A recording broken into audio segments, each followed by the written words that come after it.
Hi, my name is Zarina Aisha Marin, and today I'm going to discuss what is a proxy, the different types of proxies, and the various vendors that are out there that could help you to create your own proxy. Now, most people think that a proxy sits in the middle of a client and a server, and so the client connects to the server via the proxy.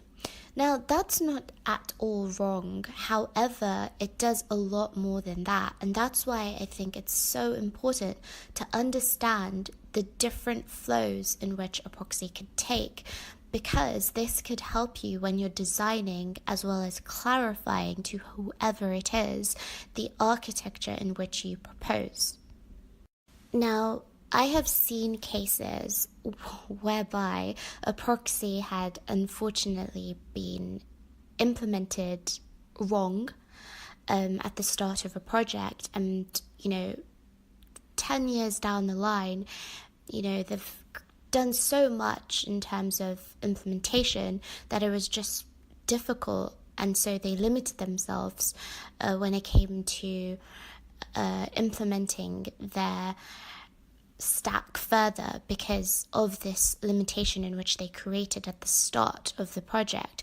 That's why if you know about what these different types of proxies are out there, you could prevent this from happening. Now, if you've been in a situation like this as well, because it's actually very common, please leave your comments down below, because I'm actually very interested to hear what you guys have to say. Okay, so a very common type of proxy, maybe you don't know about this because you're not familiar, would be where you're in a situation where you're connected to your private LAN, maybe at your university or your corporate company, and they have primarily blocked off most of the internet. However, they have whitelisted certain URLs that you can access, and the reason why they blocked everything else was probably obviously for security reasons. Now, so the URLs that you are allowed to connect to could be configured and whitelisted within the proxy server configuration, and that is a very common type of use of a proxy. Okay, so I have included a few popular proxy vendors, proxy software that I'm very familiar with. Nginx uses a reverse proxy, an F5 which is used as a full proxy. Barracuda also offer HTTPS style proxies, tiny proxy. There's also Squid. If you haven't heard of Squid, it's also a web server proxy as well. There's many out there, and I would definitely suggest looking into them.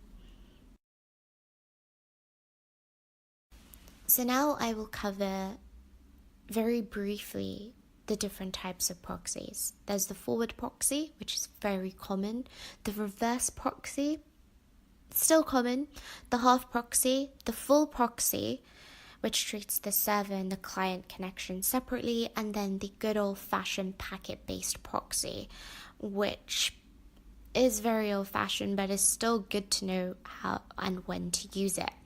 Now, I wanted to keep this video short and snappy, so in the next set of videos to come, I will explain these types of proxies in greater detail. Thanks for watching. I hope you liked this video, and if so, please like, subscribe, and leave your comments down below. Thank you. Bye.